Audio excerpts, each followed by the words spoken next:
अस्सलाम वालेकुम रहमतुल्लाहि वबरकातुहू। अल्लाह सुब्हानहू तआला आप सबको अपने हिफ्ज़ मान में रखे। अल्लाह सुब्हानहू तआला मुझे आप सबको कुरान पाक की तालीमात हासिल करने की तौफ़ीक अता करे।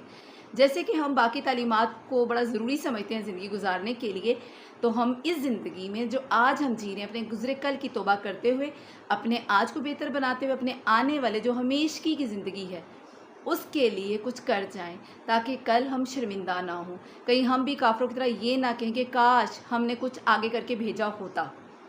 अल्लाह सुब्हानहू तआला फरमाता है सूरह फातिर में कि क्या ये लोग ज़मीन में चले फिरे नहीं, कि जिसमें ये देखते भालते कि जो लोग इनसे पहले गुजरे उनका क्या अंजाम हुआ। हालांकि वो क़ुव्वत में इनसे बड़े हुए थे, और अल्लाह ऐसा नहीं कि कोई चीज़ उसको हरा सके, ना आसमानों में ना ज़मीन में।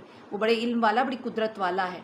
और अगर अल्लाह लोगों को उनके अमाल के सिवा पकड़ने लगता तो रूह ज़मीन में एक भी जानदार ना छोड़ता, लेकिन अल्लाह उनको एक मियाद मुईन तक मोहलत दे रहा है। सो जब उनकी वो मियाद आ पहुँचेगी, अल्लाह अपने बंदों को आप देख लेगा।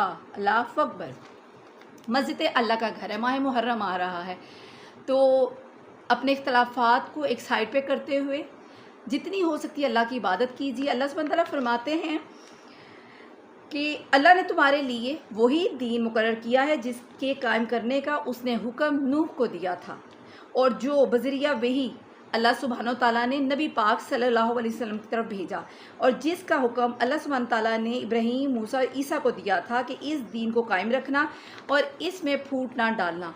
जिस चीज़ की तरफ आप इन्हें बुला रही हैं वो तो मुशरिकीन पर गिरां गुजरती है। अल्लाह जिसे चाहता है अपना बरगुज़ीदा बनाता है, और जो भी उसकी तरफ रुजू करे और वो उसकी सही रहनुमाई करता है। और उन लोगों ने अपने पास इल्म आ जाने के बाद ही इख्तलाफ किया, और वो भी बाहमी ज़िद बहस से। और अगर आपके रब की बात एक वक्त मुकर्रर तक के लिए पहले ही करार ना पा गई होती तो यकीनन उनका फ़ैसला हो चुका होता, यानी कि अल्लाह का अज़ाब आ जाता। और जिन लोगों को उनके बाद किताब दी गई वो भी उसकी तरफ से उलझन वाले शक में पड़े हुए हैं। तो कुरान पाक को पढ़िए, गौर फ़िक्र कीजिए। ये किताब अल्लाह सुब्हानहू तआला की तरफ से उतारी गई है, जिसमें कोई शक कोई शुबा नहीं।